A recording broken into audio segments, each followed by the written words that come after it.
Community concern tonight on DC News Now at 5. A 4-year-old child is the latest victim in another shooting. What residents are telling us.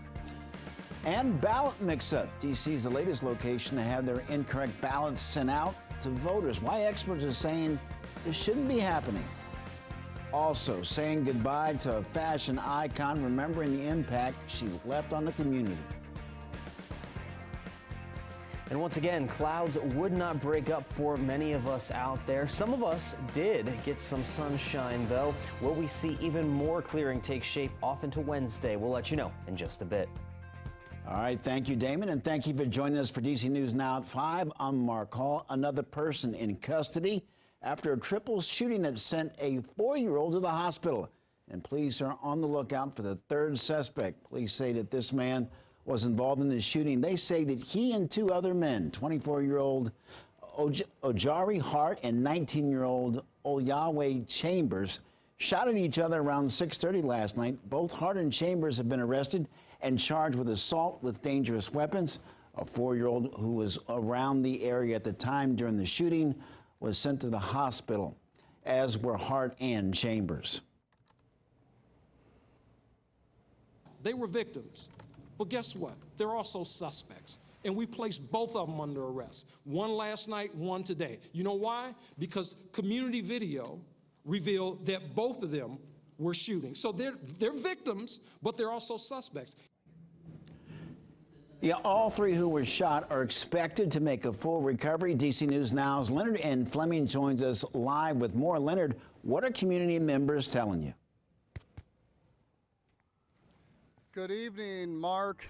There is a palpable sense of fear here at the corner of Kennedy and First Street where this shooting occurred, where, as you mentioned, that 4-year-old boy was shot and injured, and not one person would go on camera to talk to us. That fear is very, very real here in this neighborhood. From the barber shop on the block where the last night shooting occurred to the homes around the corner, people were afraid to talk. If they do speak out, someone will come after them, they said, and the police can't protect them. The fear of retaliation here is huge. Not only is crime happening at night, but even during the day. Everyone here, it seems, has a crime anecdote of what they've experienced or have heard about secondhand. And the shootings come at a fast clip almost every night, residents and workers here say. And this area has experienced some gentrification with a new coffee shop and building construction nearby that perhaps has led people to resist the change that's occurred. So Mark, here we're at this scene here, and the police actually had a presence a few minutes ago and then left. So it definitely seems that they are looking for this suspect and talking to people here. And this is where we're at with this scene today. Yes, one question many have is there a sense that in the community, at least, that the police aren't really doing enough as far as solving these crimes? Is there frustration?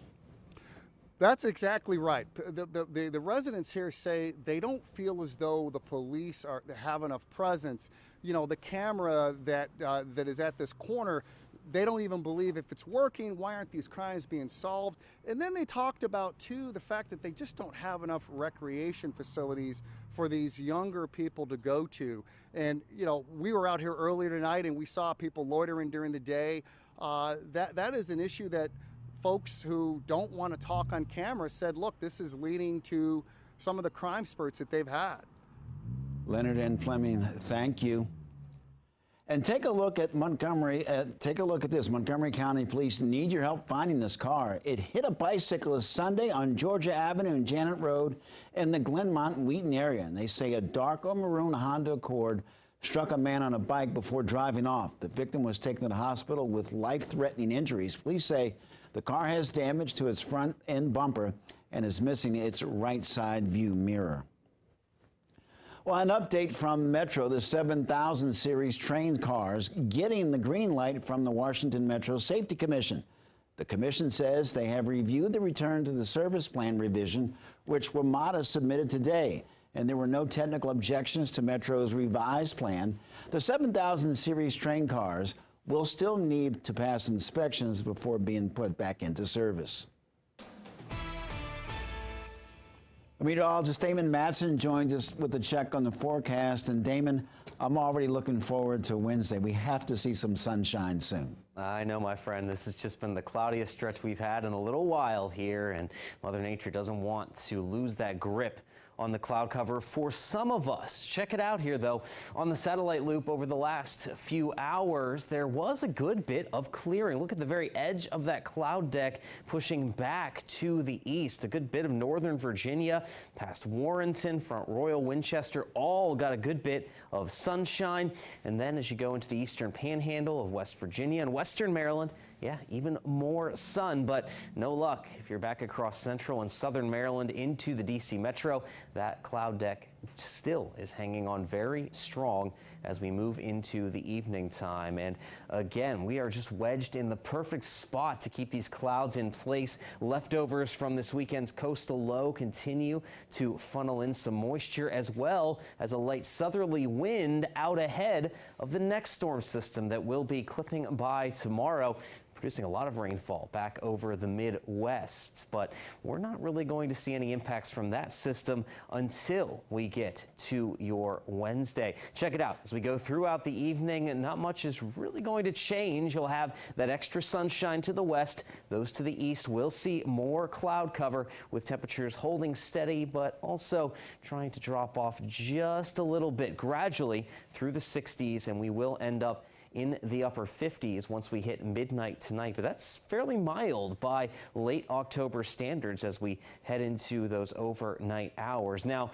one of the big stories to kick off the day yet again tomorrow. Again, we have light winds setting up for us here tonight. Plenty of moisture right at the surface, and that is the perfect setup for more fog to form up as we get toward that morning commute time on Wednesday. So just be prepared. You may run into that dense fog tomorrow morning, so you'll need that extra time to get to wherever you are commuting to on your Wednesday. But once the fog clears, will we finally be bringing back some sunshine on Wednesday, or could it be a little while longer? We'll have a check for you in your full forecast coming up in just a bit. All right, Damon, thank you. A Russian court rejected appeal by WNBA star Brittany Griner after she was sentenced to 9 years in prison for drug possession. Now, this is a step that could actually move her closer to a possible high-stakes prisoner swap between Moscow and Washington. The two-time Olympic gold medalist was convicted in August after police said they found vape cartridges filled with cannabis oil in her luggage at a Moscow airport.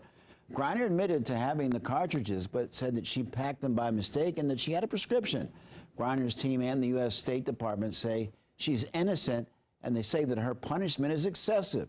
The 9-year sentence is close to the 10-year maximum, but Griner's defense team said that most defendants get around 5 years or are granted parole. And so far, we've not been meeting with much positive response. But we're not stopping. Yeah, President Biden also said that his administration will not stop until Brittany Griner, along with Paul Whelan, are brought home safely. Well, Stafford High School near Fredericksburg, Virginia, will resume activities and athletic practices tomorrow among Stafford students. This comes after nearly half of the school, about 1,000 students, were absent last week with flu-like symptoms. Athletic competitions between schools remain canceled in order to minimize exposure to other schools, and the Rappahannock Area Health Commission is investigating the outbreak. And with midterm elections right around the corner, voters are gearing up to head to the polls or mail in their ballots. But new tonight, incorrect ballots were sent out to D.C. voters just a little over a week before early voting starts here in the district. Our Katie Ree is live on our street in Northwest D.C. by one of the ballot boxes that many voters will be using. Katie, the ballot issues seem to be growing across the DMV. Good evening, Mark. That's right. So earlier this year, we reported on issues out in Montgomery County, Maryland during their primaries. There was duplicate ballots sent out. And now, most recently, in Northern Virginia, there was around 30,000 voters who were potentially sent to the wrong location to cast their ballot. Now, here in the district, we're learning today that over 500 voters here received an incorrect ballot that would have placed them in the wrong Advisory Neighborhood Commission district. Now, D.C. Board of Elections says they started sending out ballots to 500,000 voters at the beginning of October. And out of those ballots, 574 voters were sent incorrect ones. that placed them in an incorrect single-member advisory neighborhood commission district. The Board of Elections explained to me that they started mailing every voter a ballot after doing so during the pandemic, a tactic that was very well received by voters. But then the 2020 census rolled around. You have to rewind a little bit to the census and the redrawing of the lines for every single ward, every single ANC, every single member district in the city. So with all the lines being redrawn, everyone was being sorted into different single member districts, and as I said, a very small error occurred. So anyone who received one of those incorrect ballots, they should have gotten a notification from the DC Board of Elections. And just a reminder to anyone out there who's going to cast their ballot on election day or even before, make sure that you check with your local Board of Elections to make sure that all that information is correct. But for now, in Washington, Katie Rhee, DC News Now. Katie, thank you. Vanilla Bean, known as DC's Hat Lady, has died. She was 103. Bean opened Bean Millinery and Bridal Supplies in Northwest D.C. in 1979, and she received the Mayor's Arts Award on her birthday for her contributions to the district and the surrounding region. Community members and city leaders have shown an outpouring of love for Bean, including Mayor Muriel Bowser, who says that she was an inspiration for generations of black women and for anyone who ever thought about turning their talent into a business. And she will be remembered as a fashion icon, and her designs are displayed in D.C.'s National Museum of African American History.